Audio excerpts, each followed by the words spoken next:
want to thank Michelle and Doug and the Cancer Institution and everybody that is here, that's come here today to spend their time and a little bit of their money to help fight cancer. I am a cancer survivor of this last year.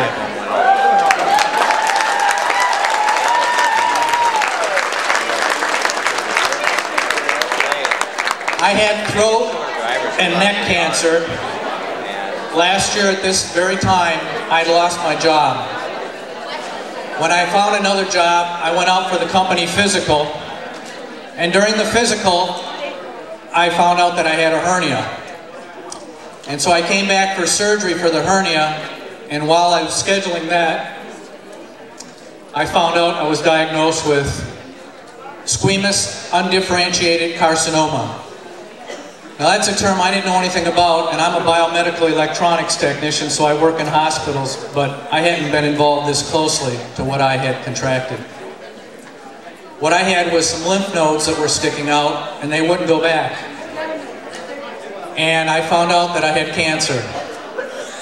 So I went through 32 radiation treatments, 2 chemo, and finally surgery to take out the rest of the lymph nodes.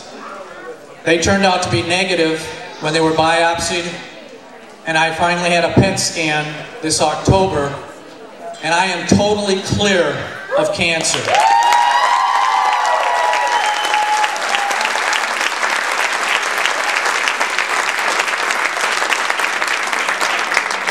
Now I've got to tell you just a little bit about my life. I'll try not to bore you. 30 years ago, I was a Navy SEAL and a frogman. I started in a class called Basic Underwater Demolition School with 80 other gentlemen, and 11 of us graduated. I'm obviously the biggest, meanest SEAL you'll ever meet. Actually, I always say the smallest, nicest. But I have a big heart, and the Lord gave me a lot of determination. And there were 3 things that allowed me to beat this cancer. One was my faith, the second was my family, and the third were my friends. And obviously the medical community had a big thing to do with this. I went through Luther Hospital for all of my medications and through my therapy. But all of the 10 other people that were in my BUDS class got back in touch with me. I said I should have gotten 6 earlier so we would have been back in touch sooner. But they all kept in touch with me to make sure that I had the strength to keep fighting it. And there were times it was very, very difficult. I went down to 104 pounds. And I'm at a strapping 120 pounds as you see me before you tonight. I was fortunate enough to be able to give the keynote speech at Memorial Day after Congressman Ron Kine spoke. And I spoke about how individual freedom is the ambassadorship that we hold here in the United States, that every child should be able to choose the breakfast cereal that they want so that they can have their dreams of becoming whatever adult ventures that they have in their hearts. And I've been able to do that. I've been able to fix biomedical electronics for 30 years. This year, just about a week ago, I got laid off from my job. But this year, I'm healthy. My mind and my body are strong. I don't have to fight cancer and got rid of the other parts that weren't working. And I figured this year is going to be okay. And with people like you that are aware of these things and are willing to volunteer their time, their efforts, and their resources, we can beat this. And it's up to all of us to support the people that we know that have this kind of affliction. I met people that were terminal that are no longer with us. And I'm lucky enough to be with you here this evening to be able to have my 55th birthday today.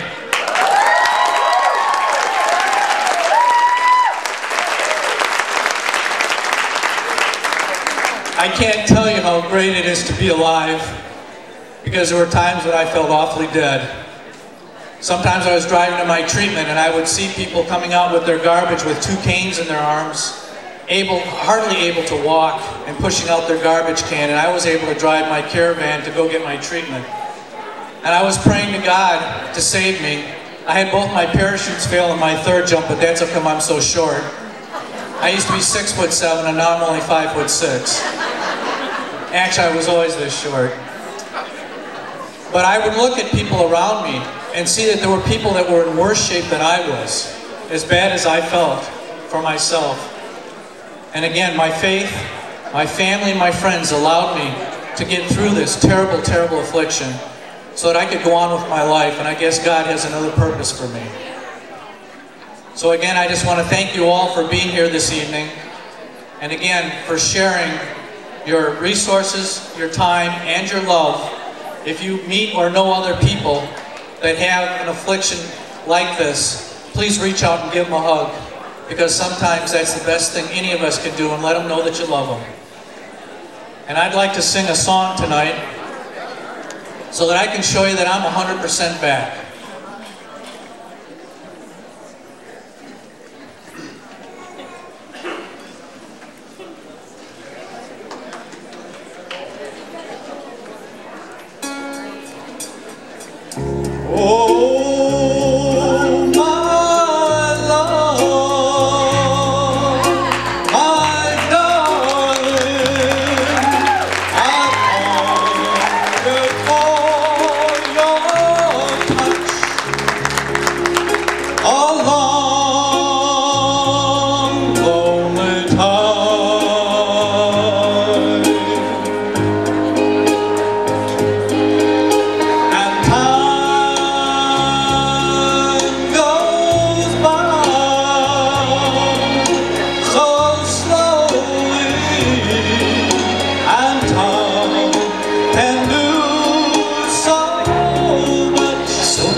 like they helped me this last year.